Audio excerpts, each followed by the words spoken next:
नमस्कार। आज हम ब्रह्मांड के बारे में बात करने वाले हैं कि ये जो पूरा का पूरा ब्रह्मांड, कितना भी, एक ब्रह्मांड हो, दो हो या 12 हो, ये ब्रह्मांड बने कैसे। ठीक है ना। तो जब हम बिग बैंग की थ्योरी को अपोज कर रहे हैं, यानी when we are opposing the theory of big bang, कि अपना आप ही स्प्लिट हो गया था ब्रह्मांड, ठीक है ना, और ये निरंतर फैलता जा रहा है। तो हम जब इस बिग बैंग की थ्योरी को अपोज कर रहे हैं तो we have to produce some other theory. तो हम जो थ्योरी, मतलब दूसरी थ्योरी, उसके अगेंस्ट मैं जो थ्योरी देने वाला हूँ, स्पॉन्टेनियस थ्योरी, मतलब मेरे हिसाब से स्पॉन्टेनियस थ्योरी। इस थ्योरी के हिसाब से क्या है, ब्रह्मांड एक साथ, मतलब एक छोटे से उससे एक्सपैंड हुआ नहीं है। यू कांट से कि वो ब्लास्ट हुआ है और अपने आप बढ़ता जा रहा है।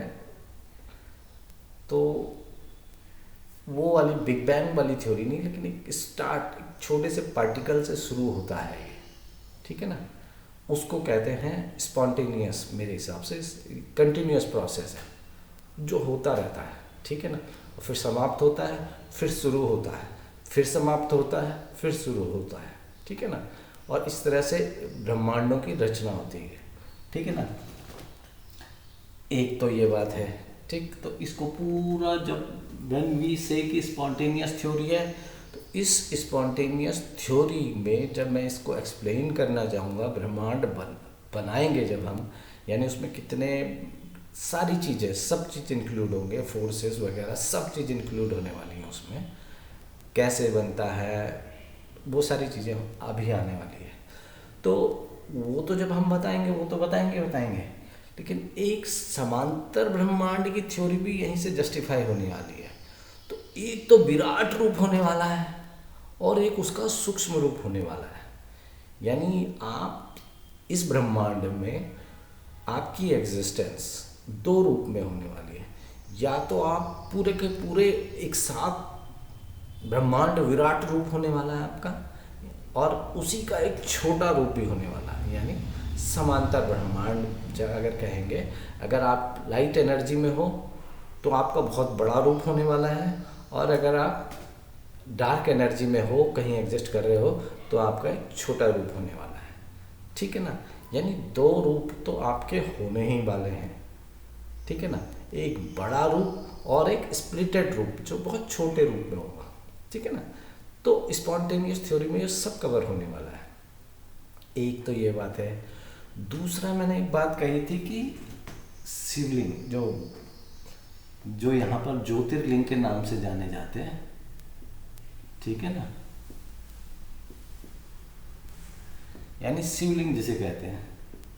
मैंने ये कहा था कि जो 12 के 12 शिवलिंग, जो स्वयंभू शिवलिंग हैं, जो भारत में पाए जाते हैं या कहीं भी पाए जाते हैं, लेकिन जिनका त्रेता युग से संबंध है, ठीक है ना, जो शिवलिंग जिनका त्रेता युग से संबंध है, तो वो ही कारण बनेंगे पूरे के पूरे ब्रह्मांड की एनर्जी को सोखने के लिए।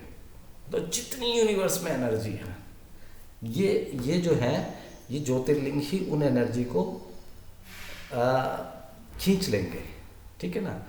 मतलब अगर न्यूक्लियर रिएक्शन अगर शुरू होगी, अगर आप एक्चुअल में एटॉमिक एनर्जी का वास्ट रूप देखने वाले हो, न्यूक्लियर एनर्जी, तो आप ये जो 12 ज्योतिर्लिंग हैं, यही सारे के सारे ब्रह्मांड की ऊर्जा को ले लेंगे, ठीक है ना।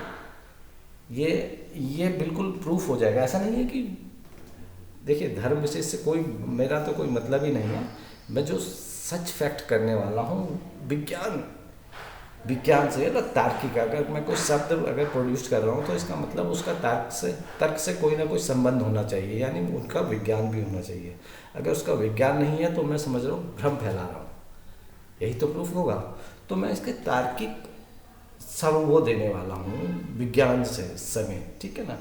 तो ये जो 12 ज्योतिर्लिंग हैं, ये सारे के सारे ये एज ए केमिकल रिएक्टर की तरह यूज होने वाले हैं। यानी ये वो केमिकल रिएक्टर होंगे जहाँ इनिशिएट होगी रिएक्शन, और जो इतनी एंडोथर्मिक रिएक्शन, ये एंडोथर्मिक रिएक्शन है। देखिए ब्रह्मांड जो है वो फिजन का कारण है, वो फिजन के कारण से शुरू हुआ है, और जो एंडोथर्मिक रिएक्शन है जो ये सारी एनर्जी को सोख लेगी, जो सारी एनर्जी को, लाइट एनर्जी को सोख लेगी, ठीक है ना। फिजन और फ्यूज़न दोनों जो एनर्जी है, तो ये एनर्जी तो न्यूक्लियर एनर्जी है, लेकिन ये जो शिवलिंग है ये एक ऐसी एंडोथर्मिक एनर्जी रिएक्शन स्टार्ट कर देगा जिसमें कि क्या होगा, ये सारी एनर्जी ग्रास्प हो जाएगी और मैटर में कन्वर्ट हुआ है। ये जो स्मॉलेस्ट पार्टिकल है, जो ये स्मॉलेस्ट पार्टिकल है ब्रह्मांड का, ठीक है ना। एक ब्रह्मांड शिवलिंग की तरह होने वाला है, वो दिख जाएगा, ठीक है ना। और ये सारा ब्रह्मांड जो है इसका विराट रूप है। जब इसका विराट रूप है यानी energy has been splitted into fusion, and fusion के कारण बहुत सारी एनर्जी निकल चुकी है। अब क्या करेगा, ये स्मॉलेस्ट पार्टिकल है, उसका एक समरूप है पूरे ब्रह्मांड का। अगर ये हम बताएंगे ये समरूप है, तो क्या होने वाला, इसके अंदर एक ऐसी एंडोथर्मिक एनर्जी वो रिएक्शन स्टार्ट होगी जो सारी की सारी ऊर्जा को, जो जितनी भी न्यूक्लियर फ्यूज़न और फ्यूज़न के कारण जितनी भी एनर्जी निकली है उन सब एनर्जी को सोख के, ठीक है ना, सोख लेगा, और एक स्मॉलेस्ट पार्टिकल जो है वो मैटर में कन्वर्ट हो जाएगा, मतलब मॉलिक्यूल, सिंगल मॉलिक्यूल क्रिएट कर देगा, सिंगल मॉलिक्यूल बन जाएगा ये, ठीक है ना। ये सिंगल मॉलिक्यूल हो जाएगा। सिंगल मॉलिक्यूल का मतलब हो गया कि ये जो शिवलिंग है वो सबसे एटॉमिक का सबसे छोटा रूप, ठीक है ना, मैटर का सबसे छोटा रूप मॉलिक्यूल में कन्वर्ट हो जाएगा, ठीक है ना। तो ये है